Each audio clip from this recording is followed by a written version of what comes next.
Le couteau trancha l'air comme une lame de jalousie. Et le cri de Louise résonna contre les murs ocres de la cathédrale de Séville. Un hurlement primal qui fit taire les murmures des invités. Tu n'es rien pour moi maintenant? Rien qu'un fantôme de mon enfance. Ces mots, acérés comme les épines d'un olivier tordu, transpercèrent le cœur de son père, qui chancela, les mains pressées contre sa poitrine comme pour retenir le sang invisible qui coulait de son âme. Dans l'ombre des arches gothiques, Juliette observait, ses lèvres pâles pincées en une ligne de regret muet, tandis que le vent du Guadalquivir portait l'écho d'un amour brisé, éternel et impitoyable. Séville s'éveillait sous un soleil impitoyable. Ce matin de juin où tout avait commencé, ou peut-être achevé. Les ruelles étroites du quartier de Santa Cruz exhalaient l'odeur âcre des jasmins fanés et du pain frais. Un mélange enivrant qui masquait à peine la sueur des souvenirs. Antoine, un homme de 50 ans aux tempes grisonnantes et aux yeux d'un vert olive hérité des collines andalouses, marchait d'un pas lent vers la petite maison aux volets bleus écaillés. Il portait un panier d'oranges cueillies à l'aube dans le jardin familial. Un geste rituel pour apaiser l'esprit de sa fille, Louise, qui, à 25 ans, régnait déjà sur son monde comme une reine en exil. Antoine n'avait jamais été un père ordinaire. Né en France, il avait fui Paris dans les années 80, traînant derrière lui les stigmates d'une société qui le rejetait pour ses amours interdits. Homme gai dans un monde hétéronormé. Il avait rencontré Maria, une danseuse de flamenco aux hanches ondulantes et au rire comme un castagnet, lors d'un festival à Grenade. Leur union fut brève, passionnée, mais stérile en tendresse durable. Quand Maria disparut un soir d'orage, emportant avec elle les secrets de sa liberté, Antoine se retrouva seul avec un bébé hurlant dans les bras, Louise, fruit d'un amour fugace, un miracle inattendu. Il l'éleva seul, tissant pour elle un cocon de contes français murmurés sous les étoiles espagnoles, de promenades le long de El Alcázar où il lui apprenait à voir la beauté dans les ruines. Louise grandit comme une fleur sauvage dans le vent chaud de l'Andalousie. Cheveux noirs cascadant comme une cascade de nuit. Yeux bleus hérités d'un grand-père inconnu. Elle dansait le flamenco avec une grâce féline qui faisait tourner les têtes dans les tablaos enfumés. Mais sous cette beauté flamboyante couvait un feu intérieur. Un désir qui la consumait, l'amour pour les femmes. À 16 ans, elle confia son secret à Antoine lors d'une nuit d'insomnie. Blotti contre lui sur le balcon surplombant la Giralda. Papa, je ne suis pas comme les autres. J'aime Juliette, la fille du boulanger, avec ses boucles rousses et son sourire qui sent la cannelle. Antoine, les larmes aux yeux, l'embrassa sur le front. Ma chérie, l'amour est un fleuve. Il coule où il veut. Et je serai ton passeur? Toujours. Juliette apparut dans leur vie comme un rayon de lune sur l'eau trouble du Guadalquivir. 24 ans. Peau constellée de taches de rousseur comme des étoiles filantes. Elle travaillait dans la pâtisserie familiale. Ses mains farinées pétrissant des rêves sucrés. Leur première rencontre fut un hasard poétique, Louise, fuyant une dispute avec un prétendant imposé par la famille élargie, s'était réfugiée dans la boulangerie, où Juliette lui offrit un churro encore chaud, trempé dans du chocolat fumant. Tu as l'air d'une tempête dans un verre d'eau, dit Juliette avec un clin d'œil espiègle. Ce soir-là, sous les arcades de la Plaza de España, leurs lèvres se frôlèrent pour la première fois. Un baiser timide qui alluma un brasier. Antoine observa leur idylle naître avec une joie mêlée de crainte. Il avait connu les regards obliques, les murmures dans les confessionnaux, la peur d'être vu. Pourtant, pour Louise, Il construisit un rempart d'amour inconditionnel. Il économisa sou par sou, refusant les invitations mondaines pour tricoter des écharpes aux couleurs arc-en-ciel qu'il glissait dans les valises de sa fille pour ses escapades à Madrid. L'Espagne change. Mon cœur, lui disait-il. Mais les cœurs comme le nôtre doivent encore se battre pour fleurir. Juliette, plus pragmatique, apportait une douceur terrax en grave terre, des dîners improvisés avec du gazpacho frais et des sérénades à la guitare sous la fenêtre de Louise. Mais les ombres s'allongeaient. La famille de Louise. Des oncles et tantes aux racines profondes dans la bourgeoisie sévillane. Tolérait Antoine comme un excentrique. Un père français un peu bizarre qui avait élevé leur nièce sans mère. Ils ignoraient ses nuits solitaires dans les bars gays de Triana. Ses lettres non envoyées à un amant perdu à Paris. Pour eux, Louise devait convoler en justes noces. Avec un homme de bonne famille. Un avenir pavé d'or et de tradition. Quand elle annonça son amour pour Juliette, un silence glacial s'abattit lors du dîner de Pâques. C'est une phase, trancha l'oncle Ramon. Son cigare fumant comme un serpent. Trouve-toi un vrai mari. Ou tu finiras seul comme ton père. Louise. Blessée mais fière. Choisit l'exil intérieur. Elle et Juliette fuirent vers Barcelone, où elles dansèrent la nuit dans des clubs souterrains aux murs couverts de graffiti queer. Antoine les visita souvent, portant des valises de fromage français et de livres de Colette, qu'il lisait à voix haute lors de veillées tardives. L'amour lesbien est un art français, plaisantait-il, citant les salons parisiens du XIXe siècle. Pourtant, au fond de lui, une peur grandissait, celle de n'être pas assez pour sa fille, de son passé d'orphelin émotionnel qu'il transmettait malgré lui. De retour à Séville, l'idylle s'approfondit. Juliette demanda Louise en mariage lors d'une feria. Agenouillée dans la poussière dorée. Un anneau d'argent ciselé d'olivier à la main. Veux-tu être ma tempête éternelle? Louise, riant à travers les larmes, accepta sous les applaudissements des gitans. Antoine, ému aux larmes, organisa une réception modeste dans leur jardin, table drapée de lin blanc, guirlande de lampions, et un gâteau au chocolat confectionné par Juliette elle-même. C'est parfait, murmura-t-il, serrant sa fille dans ses bras.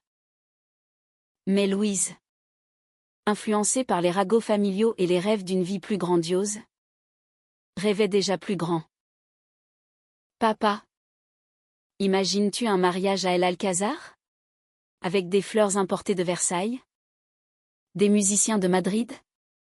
Antoine promit l'impossible. Il vendit des bijoux hérités de Maria, emprunta à des amis discrets, travailla des nuits entières comme guide touristique pour des Américains éblouis par l'exotisme andalou. Ses mains, autrefois délicates pour peindre des aquarelles de la Giralda, se couvrirent de cale. Juliette, sentant le sacrifice, protesta doucement, l'amour n'a pas besoin d'or. Louise, regarde ton père. Il nous donne tout. Mais Louise, éblouie par les magazines de mode et les promesses d'un conte de fées, balaya l'objection d'un geste. C'est mon jour.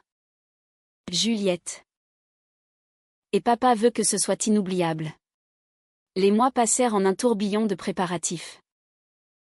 Séville bruissait de rumeurs, le mariage lesbien le plus somptueux de l'année. Un scandale délicieux pour les commères des patios. Antoine courait d'un tailleur à l'autre, négociant des robes de soie ivoire brodées de perles. Des traiteurs parisiens pour un menu fusion franco-espagnol.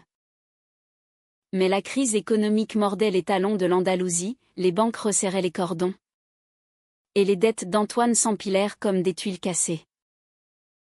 Une nuit, seule dans sa chambre aux murs tapissés de photos Johnny Louise bébé dans ses bras, Juliette riant à la fontaine de El Alcázar. Il pleura pour la première fois depuis la disparition de Maria. Je ne peux pas la décevoir, murmura-t-il à l'ombre de la croix en bois sculpté. Le jour fatidique arriva sous un ciel plombé. La cathédrale, avec ses vitraux filtrant une lumière sanguine, abritait une centaine d'invités, la famille réticente de Louise, des amis bohèmes de Juliette, et Antoine, assis au premier rang, son costume gris usé contrastant avec les toilettes éclatantes. Louise, radieuse dans sa robe vaporeuse, marchait au bras de son oncle, jetant des regards enamourés à Juliette qui l'attendait à l'autel, un voile de tulle diaphane encadrant son visage rougissant. Les vœux furent murmurés comme une prière païenne, dans l'ombre des oliveraies et la lumière des étoiles. Je t'aime, corps et âme. Mais au moment du banquet, dans les jardins de El Alcázar où des fontaines chantaient sous les lanternes, la bulle éclata. Louise, sirotant du champagne millésimé, attira Antoine à l'écart près d'un bassin au nénuphar. Papa, où est le chèque pour les fleurs? Les traiteurs attendent. Et les invités parlent déjà. Antoine, le visage blême. Avoua l'impensable, ma chérie. J'ai tout donné. Les banques. Elles ont refusé le prêt final. Je suis désolé. Si désolé. Un silence s'étira. Puis le visage de Louise se ferma comme une porte claquant dans le vent. Tout donné? Et pourquoi? Pour que notre jour ressemble à une kermesse de quartier? Tu m'as élevé avec des rêves français. Papa. Des châteaux et des bals. Et maintenant? Tu me laisses humilier devant eux tous? Les mots fusèrent comme des flèches empoisonnées. Antoine implora. Les mains tendues, l'amour n'est pas dans l'or. Louise. C'est dans nos cœurs. Comme quand je t'ai bercée sous les étoiles. Mais elle recula. Les yeux flamboyants de rage. Tes cœurs? Ton amour de père gai. Caché. Qui m'a marqué d'une tache indélébile? Juliette mérite mieux. Nous méritons mieux que tes promesses vides. Juliette accourut, posa une main sur l'épaule de Louise. Mais son regard vers Antoine était un océan de compassion douloureuse. Louise. Arrête. Il a tout sacrifié pour toi. Trop tard. Louise tourna les talons, rejoignant les invités avec un sourire plaqué. Laissant Antoine seul au bord de l'eau. Le reflet des lanternes dansant comme des larmes. La nuit avala la fête, les rires forcés masquèrent les sanglots étouffés. Antoine rentra chez lui à pied, traversant les ponts humides du Guadalquivir, où les pêcheurs nocturnes haussaient les épaules à sa silhouette voûtée. Les jours suivants furent un brouillard de silence. Antoine errait dans la maison vide, touchant du bout des doigts les traces de Louise, une boucle d'oreille oubliée sur la commode. Un livre de poésie de Baudelaire corné aux pages aimées. Juliette l'appelait en secret. Sa voix un filet de miel dans le téléphone craquant. Antoine? Pardonne-la. C'est la pression. La famille. Les attentes. Elle t'aime. Au fond d'elle. Mais les appels de Louise? Zéro. Un mur de glace s'était dressé. Impénétrable comme les remparts de El Alcázar. Séville. Indifférente.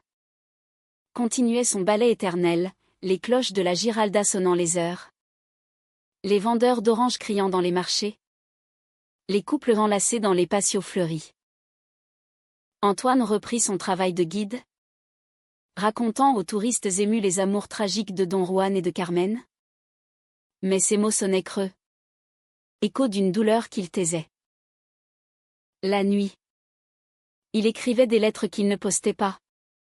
Des pages volantes où il déversait son âme, ma fille. Tu es le soleil de mon horizon andalou. Même si tu me brûles aujourd'hui. Louise. De son côté, s'enfonçait dans un tourbillon de regrets voilés. Le mariage, malgré sa splendeur incomplète, avait été un triomphe apparent, photo dans les journaux locaux. Félicitations murmurées. Juliette et elle s'installèrent dans un appartement modeste près de la Triana, où les murs ocre absorbaient les échos de leur dispute naissante. Tu as été cruel avec lui, reprochait Juliette un soir, alors qu'elle partageait un plateau de tapas sous la lumière tamisée d'une lampe mauresque. Louise, les ongles enfoncés dans ses paumes, haussait les épaules. Il m'a élevée seule. Oui. Mais avec quels moyens? Des contes et des rêves. La vie réelle demande plus. Juliette. Et maintenant? Regarde-nous, endettés. Dans ce taudis. Pourtant, la graine du doute germait. Lors d'une visite forcée à la pâtisserie des parents de Juliette, Louise surprit une conversation. Sa belle-mère? Une femme au chignon serré et au cœur généreux, chuchotait à Juliette. Ton beau-père. Il a vendu sa montre de famille pour les fleurs. Une relique de sa mère? Arrivée de France. Louise s'immobilisa, le cœur cognant comme un tambour de flamenco. La montre, un objet qu'Antoine lui avait montré enfant. Tic-tac régulier comme les battements d'un amour inaltérable. Elle rentra chez elle en titubant, les rues de Séville se brouillant sous ses larmes. Le conflit culmina lors de la fête de la tomate. Fin août. Quand les rues se teintèrent de rouge sang sous les lancers joyeux. Antoine, invité par Juliette malgré les interdits, se tenait à l'écart, un masque de clown couvrant son visage marqué. Louise le vit de loin, riant poliment avec des inconnus, et une vague de nausée la submergea. Elle s'approcha, le masque tombant comme une peau morte. Papa. Le mot sortit comme un sanglot. Antoine se tourna, ses yeux verts s'écarquillant. Louise. Ma lumière. Mais la rage revint. Alimentée par les murmures familiaux qui l'avaient harcelée, ton père t'a ruiné avec ses lubies. Elle explosa, pourquoi m'as-tu fait ça? Me promettre la lune et me laisser dans la boue? Ton amour est une prison dorée. Antoine? La voix brisée? Répondit, parce que je t'ai aimé plus que tout. Au-delà des normes? Des regards. J'ai élevé une fille libre dans un monde qui enchaîne. Juliette intervint, tirant Louise par le bras. Assez. Tu le blesses comme on blesse un miroir, c'est toi qui te vois brisé. Louise s'arracha, fuyant dans la foule écarlate, où les tomates éclataient comme des cœurs pulvérisés. Elle passa la nuit seule sur les rives du fleuve, le courant emportant ses cris étouffés. Juliette la retrouva à l'aube, pâle et tremblante. Si tu continues, tu nous perdras toutes les deux, murmura-t-elle, ses boucles rousses collées par l'humidité. Pour la première fois, Louise entrevit la trahison qu'elle commettait, non pas celle d'Antoine, mais la sienne propre, contre l'héritage d'un amour pur, sans condition. Antoine, lui, sombra dans une mélancolie française, lisant Proust jusqu'à l'aube, les pages humides de ses larmes. Un soir, il confia à un vieil ami, un peintre exilé nommé Raoul, son fardeau. J'ai tout donné, et elle me voit comme un voleur de rêves. Raoul, aux moustaches jaunies par le tabac, posa une main sur son épaule. L'amour parental est un flamenco, passionné, douloureux, mais il danse éternellement. Ces mots allumèrent une étincelle. Antoine décida d'écrire une lettre vraie, Cette fois. À Louise, ma fille. Je ne te demande pas pardon. Car l'amour n'en a pas besoin. Mais souviens-toi, en Espagne ou en France, nos cœurs battent au même rythme. Queer et fier. La lettre arriva comme un papillon fragile dans la boîte aux lettres de l'appartement. Louise la lut en cachette. Juliette feignant de dormir. Les mots d'Antoine la frappèrent comme une gifle tendre, souvenir d'enfance. De rire partagé.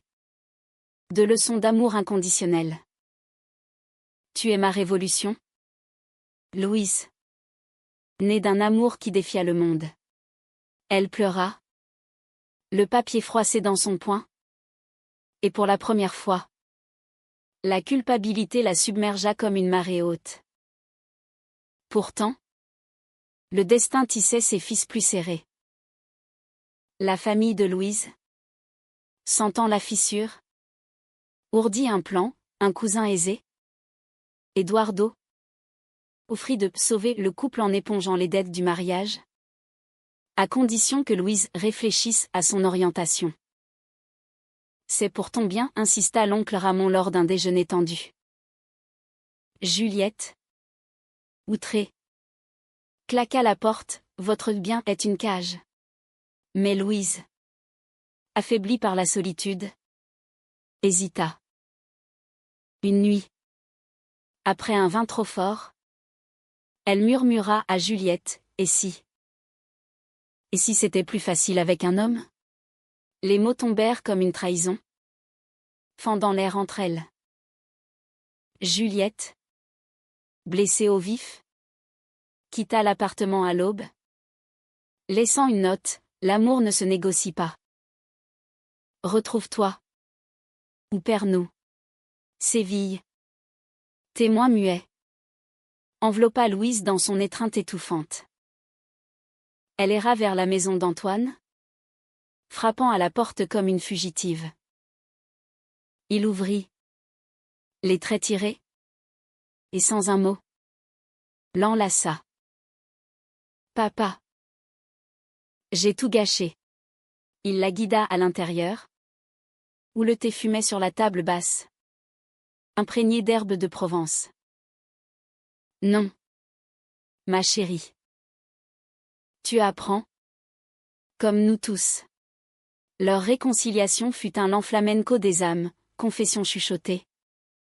Rires étouffés sur les faux pas du passé. Antoine raconta ses propres trahisons à un amant parisien abandonné pour la paternité. Les nuits de doute en exil. Être queer, c'est porter le monde sur ses épaules. Mais pour toi, j'ai dansé nue sous la lune. Louise. À son tour, avoua la pression des attentes. La peur d'être la fille du père gay.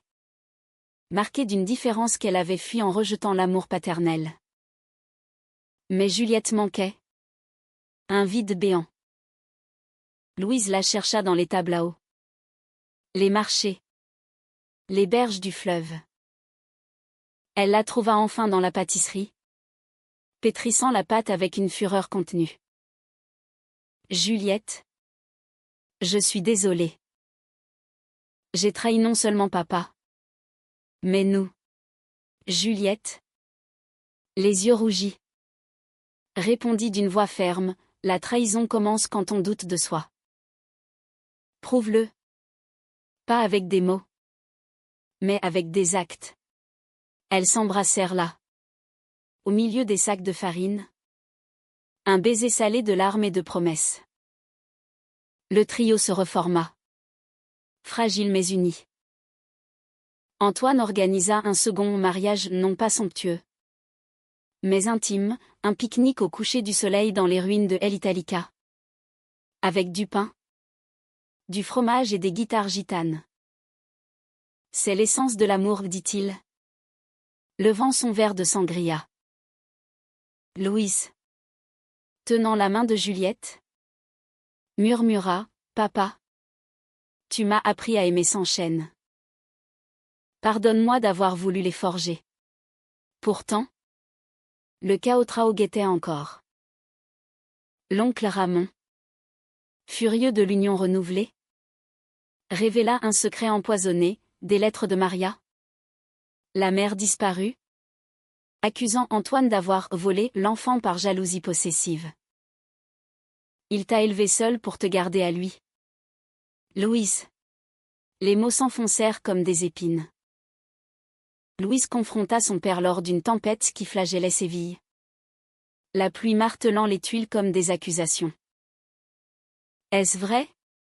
M'as-tu gardé par égoïsme? Antoine? Trempé jusqu'aux os sur le pont du Guadalquivir? Hurla contre le vent, ta mère est partie parce qu'elle choisit la liberté sauvage. Je t'ai gardé par amour? Pas possession.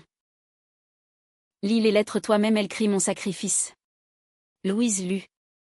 Et la vérité émergea, Maria avait fui non par rejet, mais pour une vie nomade, laissant Antoine avec joie. Élève-la comme un roi. Mon amour queer, écrivait-elle. La révélation brisa les chaînes, Louise embrassa son père sous la pluie. Un geste de pardon absolu. Tu es mon roi. Papa. Et Juliette? Ma reine. L'automne andalou enveloppa Séville d'une cape dorée. Les feuilles des platanes craquant sous les pas comme des pages d'un livre ancien. Louise et Juliette, réconciliés dans la chair et l'esprit, transformèrent leur appartement en un nid d'art et de passion, toiles inachevées de Juliette. Chorégraphie de Louise inspirée des salons parisiens d'Antoine.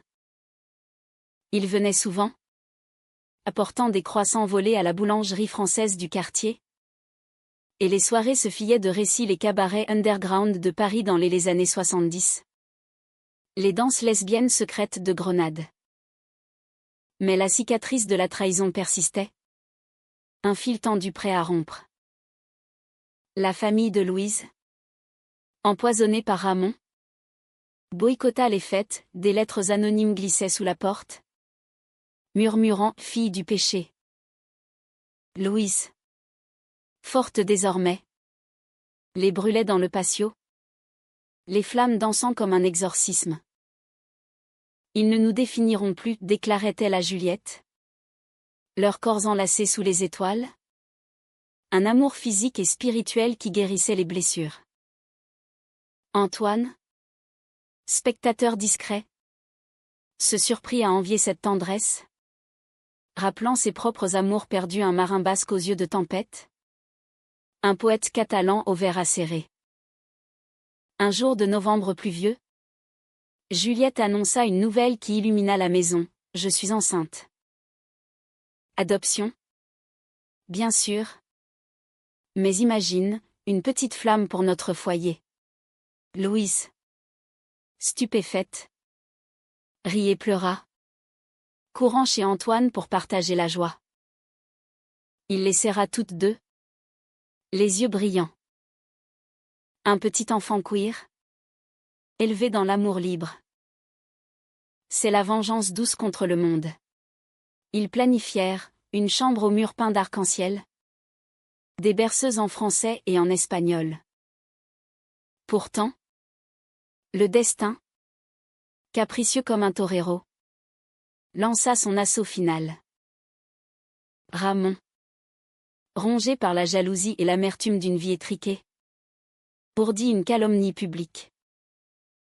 Lors d'une réception familiale à l'hôtel Alfonso XIII, il diffusa des rumeurs, Antoine, prétendument, avait corrompu Louise dès l'enfance avec ses idées françaises déviantes, et Juliette n'était qu'une aventure passagère. Les invités, un mélange de nobles décadents et de bourgeois provinciaux, murmurèrent, les regards glissant comme des couteaux. Louise apprit la nouvelle par un appel paniqué d'une cousine repentante. Furieuse, elle irruption dans la réception. Juliette à son bras. Antoine suivant comme un fantôme élégant. La salle, ornée de lustres cristallins et de tapisseries mauresques, se figea. Oncle Ramon, tonna Louise. Sa voix résonnant comme un chant de flamenco enragé. Tes mensonges sont des chaînes que tu tisses pour toi-même. Mon père m'a libéré. Pas enchaîné. Ramon. Rougeau. Balbutia, c'est pour la famille. Pour l'honneur. Antoine s'avança. Calme comme un lac andalou. L'honneur. Ramon. N'est pas dans les apparences, mais dans le cœur. J'ai élevé Louise seule parce que l'amour le commande. Pas le sang ou les conventions. Il sortit les lettres de Maria. Les lisant à voix haute, Antoine est le père que tout enfant rêve tendre. Fier. Inconditionnel. La salle. D'abord hostile. Se fissura, des applaudissements sporadiques éclatèrent. Une cousine essuyant une larme. Ramon. Acculé. Explosa en une confession brute, j'ai haï ton père parce qu'il vivait libre. Ce que je n'ai jamais osé. Ma femme. Elle m'a quitté pour une artiste. Et j'ai vu en lui mon miroir brisé. Le silence qui suivit fut un abîme de vérité. Louise. Émue. Tendit la main, alors guérissons ensemble. Oncle. L'amour n'exclut pas. Ramon. Brisé. Accepta. Un premier pas vers la rédemption. La nuit. Sous les arcades de la Plaza de España. Le trio élargi à Juliette gonflée d'espoir marcha en silence. La pluie fine perlait leurs visages, lavant les dernières toxines. C'est le vrai mariage, murmura Antoine. Celui des âmes qui se pardonnent. Louise. Serrant sa main. Répondit, et le mien? Avec toi et Juliette? Est éternel. L'hiver apporta la petite Sophia. Un bébé aux yeux verts comme son grand-père. Aux boucles naissantes comme sa grand-mère fantôme. La maison résonna de rires. De pleurs. De chansons.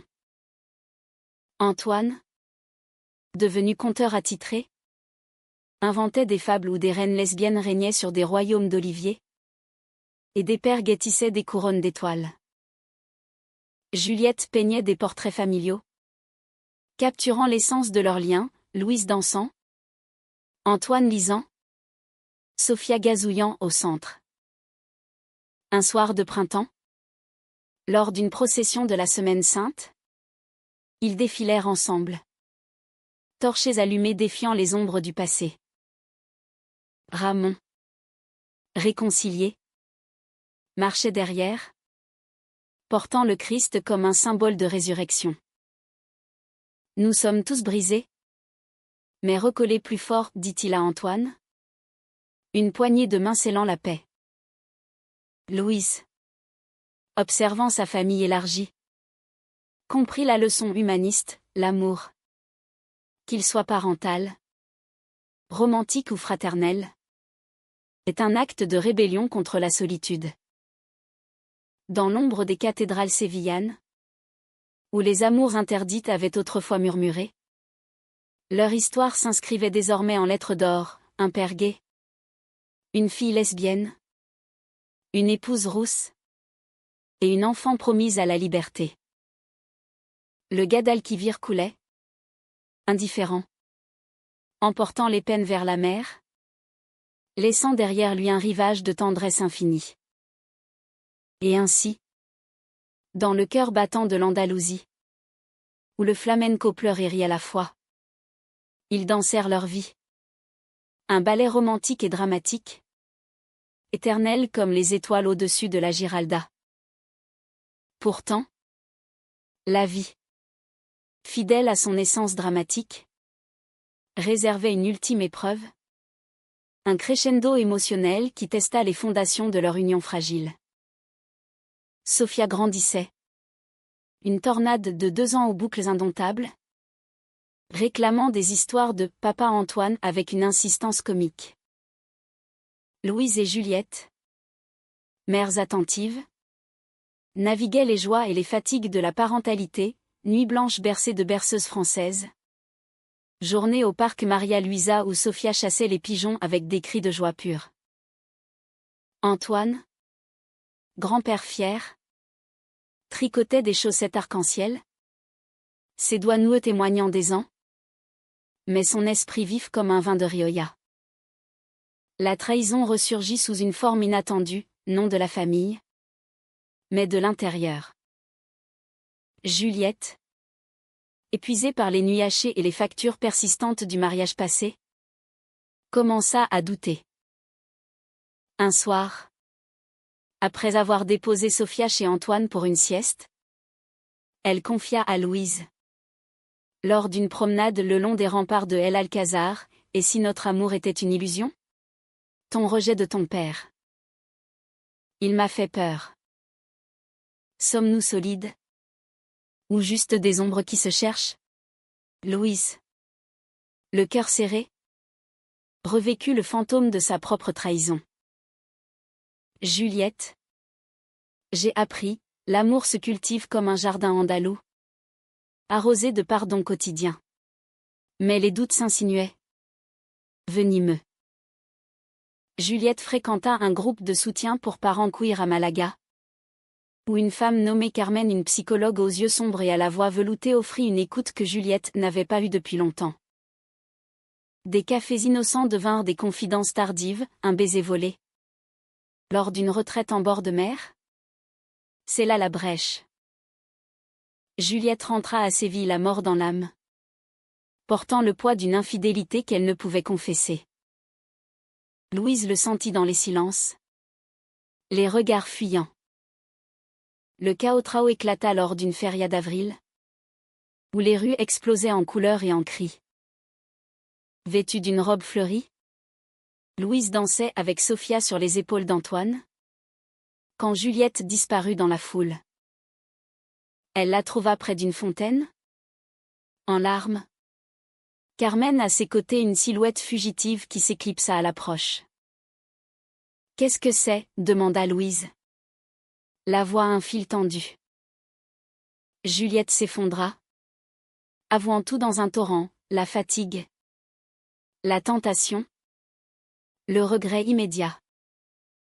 Je t'aime, Louise. Mais j'ai eu peur de nous ressembler brisés comme ton père l'était. Antoine, alerté par le tumulte, arriva. Sofia endormie contre son épaule. Il posa l'enfant délicatement et prit les mains des deux femmes. L'amour n'est pas une ligne droite? Mes filles. C'est un labyrinthe de l'Alhambra, plein de portes secrètes et de trahisons qui mènent à la lumière. Louise, déchirée, hurla d'abord, « Comment as-tu pu? Après tout ce que nous avons reconstruit? » Puis, dans un élan de grâce hérité d'Antoine, elle embrassa Juliette, salée de larmes. Nous choisissons de guérir. Ensemble. Pas de fuite.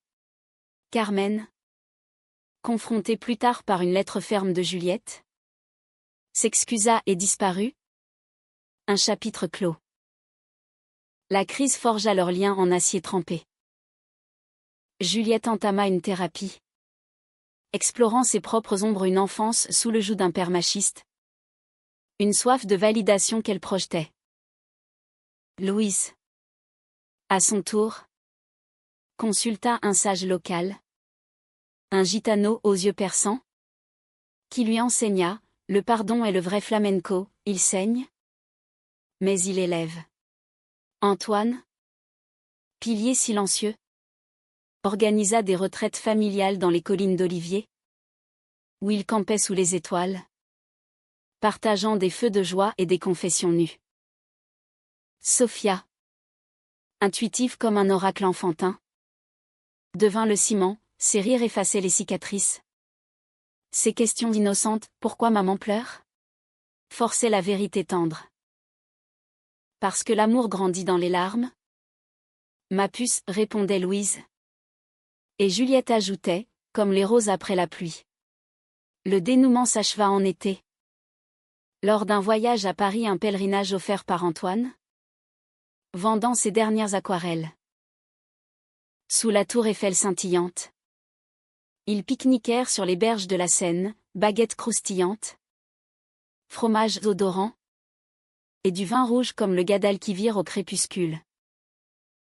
Antoine raconta ses jeunesses folles dans le Marais, les bals masqués où les amours saphiques fleurissaient en secret. La France m'a appris la romance, l'Espagne, la passion. Vous, mes amours, êtes le pont. Louise, tenant la main de Juliette.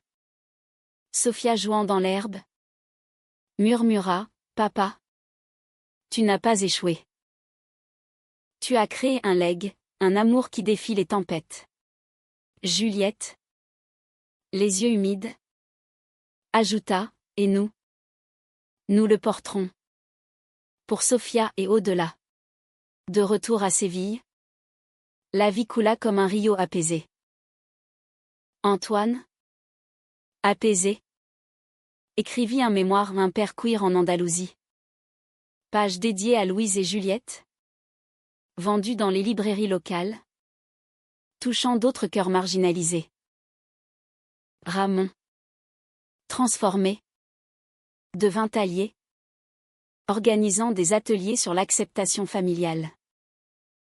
La maison au volet bleu devint un havre, dîner bruyant, danse spontanée, et nuit où Antoine lisait Claudine à la petite. Sa voix un pont entre époques. Dans cette tapisserie humaniste, tissée de drame et de rédemption, l'amour lesbien de Louise et Juliette s'épanouit. Non comme un scandale, mais comme une évidence poétique. Antoine, le père solitaire devenu sage, veillait, son cœur un phare dans la nuit andalouse. Et quand la Giralda tournait au vent, elle semblait murmurer, l'amour gagne toujours. Dans sa forme la plus vraie queer, fière, éternelle. Ainsi s'achevait leur saga. Non par une fin, mais par un éternel recommencement. Sous le ciel étoilé de l'Espagne, où les cœurs brisés se recollent en mosaïque plus belle.